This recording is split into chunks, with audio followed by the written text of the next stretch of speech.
Sommes-nous des moutons? À en croire le chercheur américain Solomon Asch, une personne sur 3 pourrait bien se comporter comme un véritable mouton. En effet, les expériences qu'il mena en 1951 montrèrent qu'une personne sur 3 était prête à renoncer à ses convictions pour se conformer à celles du plus grand nombre.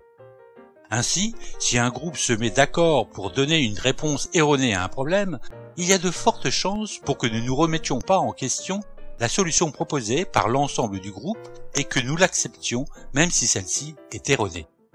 Imaginez maintenant que ces situations se répètent et que l'on soit confronté au quotidien à cette entreprise de conformisation, comme l'illustrent parfaitement les phénomènes de mode.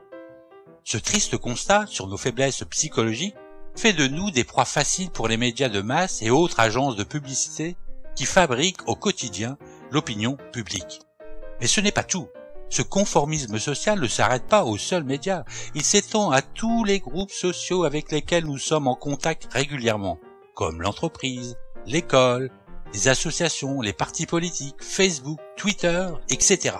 Ainsi, selon le groupe social que nous fréquentons régulièrement, notre comportement, notre attitude, notre langage va se conformer à celui-ci afin de ne pas faire de vagues et nous y faire accepter.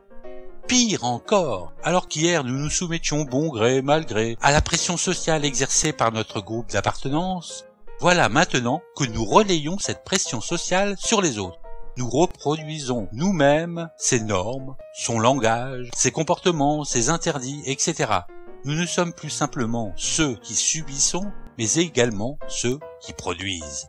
Même si tout cela ne repose que sur du vent, ou une interprétation complètement erronée de la réalité. Bientôt, par le truchement d'une sorte de télépathie sociale relayée par les médias et les réseaux sociaux, de nouvelles valeurs, normes, comportements et tendances deviennent les nouvelles vérités, sans avoir besoin ni de justification, ni de fondement. La simple force du nombre fera de nous les plus parfaits des moutons, suivant le troupeau partout où il ira. D'autres chercheurs confirmèrent et affinèrent les conclusions de Solomon Asch. Ainsi, en 1977, Wilder montra que plus le groupe était important et plus nous étions sujets à la conformité sociale. En effet, peu de gens ont envie de se mettre à dos tout le monde et chacun d'entre nous est souvent animé d'une volonté farouche de se faire accepter par le plus grand nombre.